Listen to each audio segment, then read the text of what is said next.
हमने उन पर जो लोन थी वो आधी माफ कर डाली, उसमें ड्रोन सर्विस लाए, डिजिटलाइजेशन लाए, एटसेट्रा।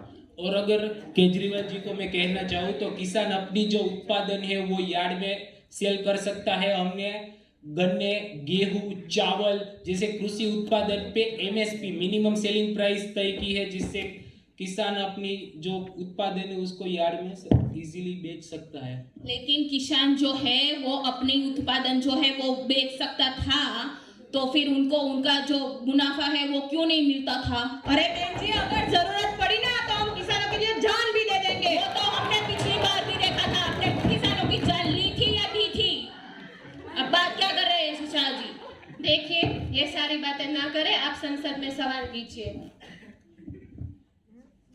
महोदया, मेरा एक प्रश्न है कि आप ये कह रहे हैं कि हमने ये योजना लगाई, ये स्कीम लॉन्च की है, पर पिछले बजट में तो आपने ये कहा था कि जो मनरेगा जैसी योजना है उस पर आपने 93,000 करोड़ दिए हैं, और इस साल तो ये योजना ही आपने बंद कर दी है, तो जो रूरल एरिया के लोग हैं उसका क्या?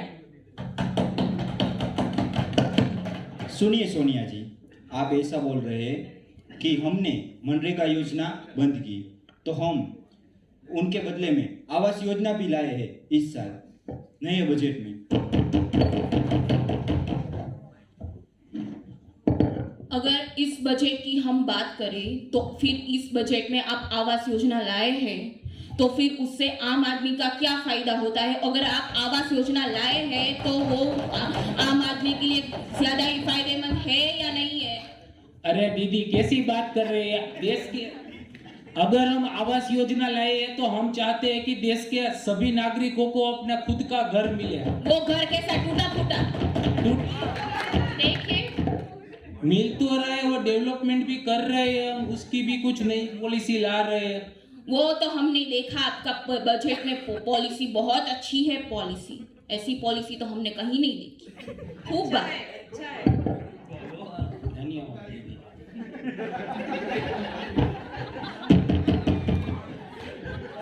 मैं ये पूछना चाहता हूँ, अगर 5G आएगा तो उस पर ज़्यादा चार्जेस होंगे कि वो कम होगा? चार्जेस तो बढ़ेगा ही ना, पेड़ पे पैसे नहीं आते। तो आपका कहना ये है कि एक तरफ से मोबाइल फ़ोन सस्ते हो गए और 5G का चार्जेस बढ़ेगा, एक तरफ से आप डिजिटल करना चाहते हो और एक तरफ से वो स्टूडेंट अफोर्ड नहीं कर सकते, तो वो कैसे चलेगा? इसके लिए भी हमारी गवर्नमेंट बहुत जल्दी रूल्स ला रही है। जैसे अभी कुछ टाइम पहले ही ट्राई ने नया रूल्स लाया था, 28 दिन की जगह जो वैलिडिटी है रिचार्ज की वो 30 और पूरे महीने की थी, और हम बहुत जल्द जो रिचार्ज की प्राइस है उसके लिए भी कुछ रूल्स और रेगुलेशन लाएंगे। और आप डिजिटल यूनिवर्सिटी और डिजिटल बैंकिंग की बात कर रहे थे, उसके लूपहोल्स के बारे में आपने कुछ सोचा है कि नहीं? हमने सोचा है, जो वहाँ पे जो डिजिटल होगा तो जो घर पे जो स्कूल के लिए जो एक्सपेंड नहीं कर सकते वो फ्री में एजुकेशन ले सकते हैं। फ्री में एजुकेशन के लिए उनके पास टेक्नोलॉजी तो होनी चाहिए ना। आम जनता ये कैसे अफोर्ड कर पाएगा? इसीलिए तो हम सभी टेक्नोलॉजी ला रहे हैं, जैसे कि 5G लाए हैं, डिजिटलाइजेशन लाए हैं, फार्मर्स के लिए जो फैसिलिटीज लाए हैं, इंटरनेट बैंकिंग लाए हैं। तो फार्मर्स की तो आप बात ही रहने दीजिए। अगर जरूरत पड़ी तो जान दे देंगे, और क्या जान देने के नहीं, आप जान ले लेंगे। ये करेक्शन कीजिए आप शाह जी, और ये करेक्शन कीजिएगा। जिस भी राज्य में हमारी गवर्नमेंट है वहाँ पे हम छात्रों को फ्री टैबलेट दे रहे हैं, जिससे वो अपनी पढ़ाई कर सके। वो टेबलेट ठीक से चल रहा था या नहीं चल रहा था, वो कौन देखेगा भाई?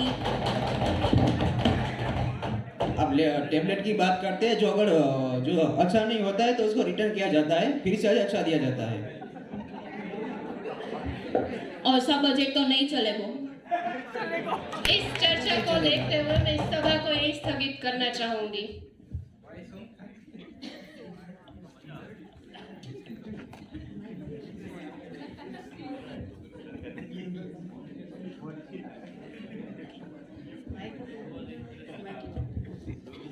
अब हम कुछ क्वेश्चंस पार्लियामेंट के मेंबर से भी करेंगे। क्यों मोबाइल फोन की प्राइस कम है एंड रिचार्ज प्लान बढ़ता चला जा रहा है? मीडिया कर्मी और देशवासियों को मैं बताना चाहता हूँ, जैसे मैंने सदन में भी कहा था कि मोबाइल की प्राइस कम है और रिचार्ज के लिए भी हमारी गवर्नमेंट बहुत जल्दी न्यू पॉलिसी ला रही है और ट्राई के रूल्स के अनुसार हमने यही तो उन थोड़ा लोगों की न्यू स्कीम है, 4G टाइम के पास पहले 5G और रिचार्ज के प्राइस ज्यादा, ताकि उन लोगों को और पैसा इकट्ठा हो सके। जैसे 5G इंट्रोड्यूस होने वाला है तो क्या वो भी 4G की तरह थोड़े समय के बाद महंगाई छू लेगा?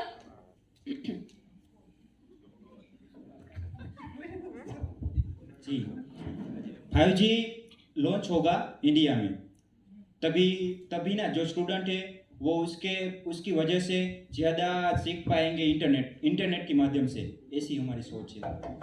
वो इंटरनेट कैसा होगा जो एक जगह पे आएगा और दूसरी जगह पे नहीं आएगा, ऐसा इंटरनेट होगा ना आपका?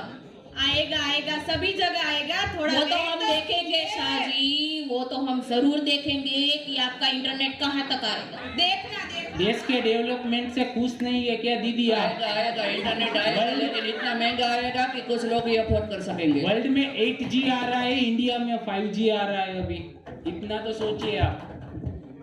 आप कह रहे हैं कि क्या डिजिटल यूनिवर्सिटी हमें वर्ल्ड क्लास एजुकेशन दिला सकती है? हाँ बिल्कुल दिला सकती है, उससे हमारे बच्चों का स्टडी लेवल अप होगा। ओके, अमित शाह ने अच्छा जवाब दिया। हमें ओल्ड ट्रेंड्स में सब फैसिलिटीज नहीं मिल रही है, तो आप कैसे और क्यों न्यू जनरेशन ट्रेंड के बारे में ही सोच रहे हैं?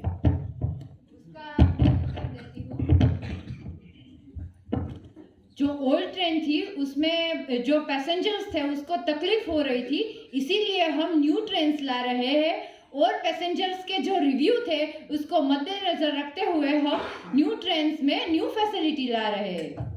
तो ओल्ड ट्रेन में जो भी प्रॉब्लम फेस कर रही थी आने वाली है, वो उसको देखते हुए हमने जो 5G लॉन्च किया है वो साइबर सिक्योरिटी है, वो सपोर्ट करेगी उसे। और उससे जो पब्लिक की प्राइवेसी जो है वो हर्ट होता है, उसका क्या? इसका उत्तर मैं आपको देता हूँ दीदी। साइबर हमारा डिपार्टमेंट है, वो कंटिन्यूसली इस पे फोकस करेगा। साइबर एक्ट है, उसमें भी हम थोड़ा चेंजेस करेंगे, सजा की प्राप्ति बढ़ा दी जाएगी जो इसे फ्रॉड करेंगे। खूब बालो, खूब। हर साल नया बजट आता है, फिर भी अमीर आदमी ज्यादा अमीर और गरीब आदमी ज्यादा गरीब, ऐसा क्यों?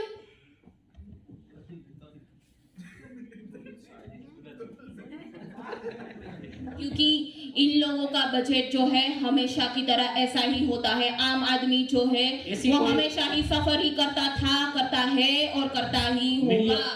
मीडिया कर्मी और देश कर्मियों को इतना ही कहना चाहूंगा कि ऐसी कोई बात नहीं है अमीर आदमी अमीर और गरीब और ज्यादा गरीब होता जा रहा है। ये तो आपकी सरकार की खामी थी जो हम दूर करने की कोशिश कर रहे हैं।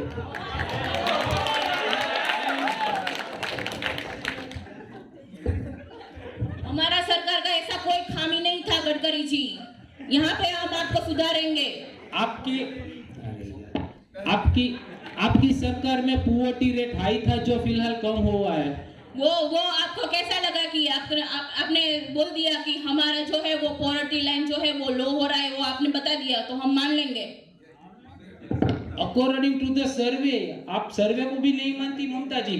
सर्वे को तो हम मानते हैं, लेकिन सर्वे में जो है वो सर्वे में आप लोग बेचते किसको हो? वो आप अपनी पार्टी से बेचते हो ना। आपकी पार्टी की तरफ से ही तब सर्वे किया था, हमारी पार्टी रूलिंग में नहीं थी। ये 2014 की पहले की बात है। वाह,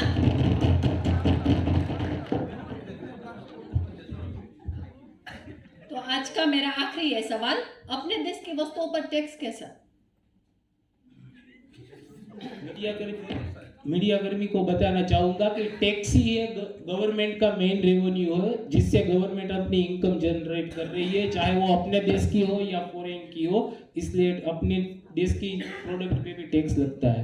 हाँ, अपने देश में भी प्रोडक्ट पे टैक्स लगता है जो हमारी आम जनता को जो है वो सफर करना पड़ता है, और ऐसा ही हमारा बजट। जनता को सुविधा नहीं मिल रही है, रोड ट्रांसपोर्टेशन जैसी सुविधा नहीं मिल रही, रेलवे। वो जनता जो है वो आपको इसीलिए तो चुनता है, जो आपको उनको फैसिलिटी प्रोवाइड करना चाहता है। लेकिन इसीलिए टैक्स ही गवर्नमेंट का मेन सोर्स ऑफ रेवेन्यू है। विश्व के सभी देश टैक्स चार्ज करते हैं, आपकी 70 साल से सरकार थी, तब आपकी आईएनसी इंडियन नेशनल कांग्रेस भी टैक्स चार्ज करती थी, फ्री में कोई सुविधा नहीं दे रही थी। ऐसा बजट नहीं चलेगा। आपके कहने से बजट थोड़ी नहीं चल सकता है। बजट पास हो गया है ममता जी।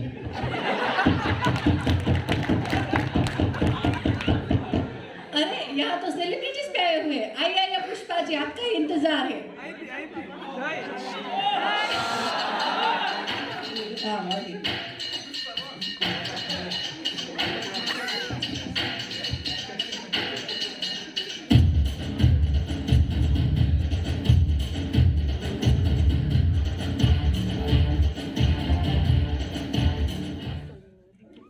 पुष्पा जी, पहले तो आप मुझे ये बताइए आपका शोल्डर ऐसा क्यों है? पुष्पा, मैं झुकेगा नहीं साला। अब आपको क्या लगता है ये बजट आपके बिजनेस को फेवर करेगा? जी मैडम, उसमें तो ऐसा है कि देखते हुए तो लगता है, फिर आखिरी में पता चलेगा कि क्या हुआ। और आखिर में पुष्पा जी, आपका वो स्पेशल डांस है, वो कीजिए ना स्पेशल स्टेप श्रीवली वाला। तेरी झलक शर्फी श्रीवल्ली नैना मदक बर्फी, तेरी झलक शर्फी श्रीवल्ली बातें। Thank you Pushpa ji. अरे यहाँ तो जेठा जी भी दिख रहे हैं।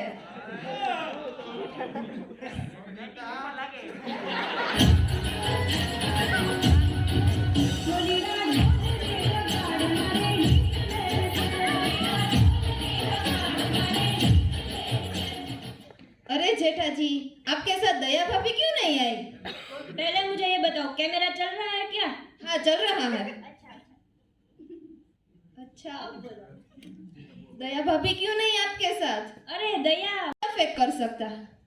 हाँ, इस बार का जो बजट है वो बहुत जबरदस्त असर करेगा मेरे बिजनेस में, क्योंकि हम जैसे बिजी मैन को उम्मीद रहती है कि कुछ ना कुछ टेसिस में हमें छूट छाट मिलेगी, पर इस साल तो कुछ चेंज नहीं हुआ है, वैसे का वैसा ही रहा है। तो आम आदमी करे तो करे क्या, कैसे घर चलाएगा? वाह जेठा जी वाह, थैंक यू जेठा जी। अरे शिवगामी जी आइए ना।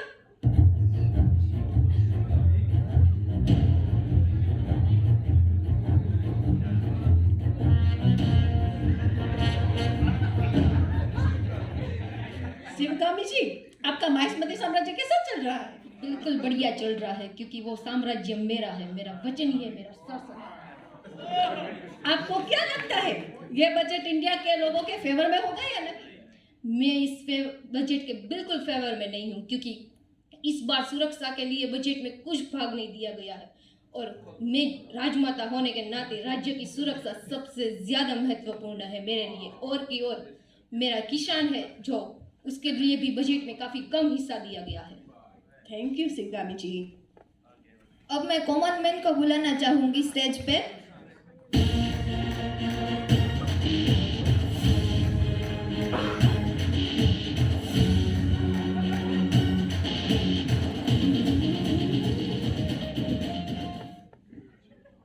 आप इस बजट के बारे में क्या कहना चाहेंगी कॉमन मैन? सो मैं ये कहना चाहूँगी कि बजट में जो ये लोग पढ़ के फेंक कर रहे हैं, उससे मुझे नहीं लगता कि ये सब इन सभी बातों को फुलफिल कर पाएंगे। सो बजट हो या ना हो, उससे मुझे कुछ फर्क नहीं पड़ता। बड़े आए बजट बनाने वाले। लगता है इसे बजट पसंद ही नहीं आया। चलो हम ऑडियंस में चलते हैं और उससे कुछ सवाल करते हैं। हाँ,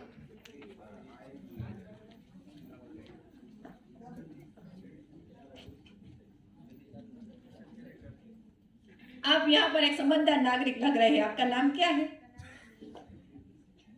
प्रोफेसर जीत मादानी। आपकी शादी हो गई? नहीं, कब है? बस थोड़े दिन में। कैसे चल रही है शादी की तैयारियां? बहुत अच्छी चल रही है। इस न्यू बजट के आने से आपके शादी के खर्च में कुछ इफेक्ट और बदलाव आया कि नहीं? नहीं, बदलाव तो नहीं है, जो खर्चा करना पड़ेगा वो तो करना ही पड़ेगा, जिसको ठूसना है उसको देना ही पड़ेगा खाना। ओहो, थैंक यू सर। तो अब हमारा ये बजट और हमारी अटपटी बजट की बातें समाप्त होती है। Thank you.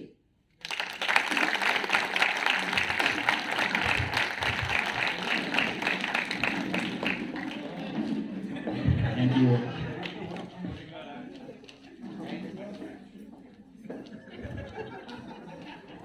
It is the beginning to the end of our next financial year.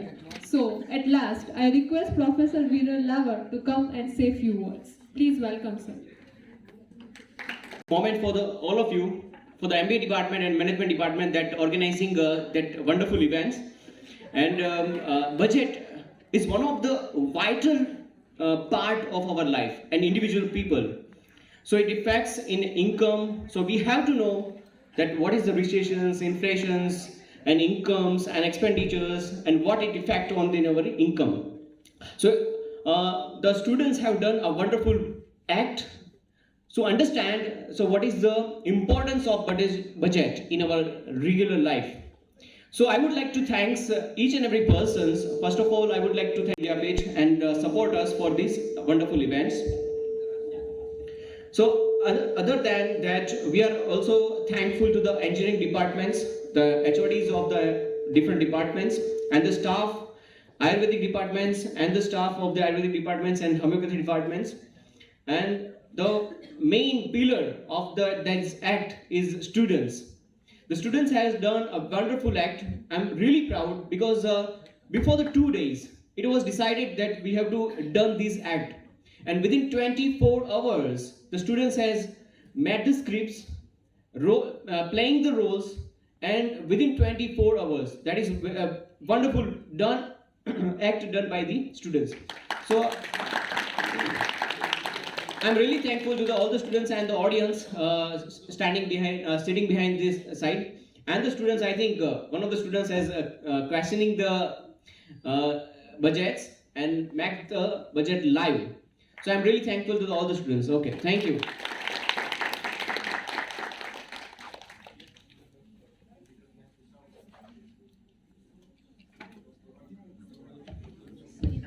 So, at last, I thank all the students for such an amazing role play. Special thanks to Nilesh sir for organizing this session, and Jeet sir and Viral sir for guiding the session. And last, to all the audience for being such a patient and enjoying that. Thank you.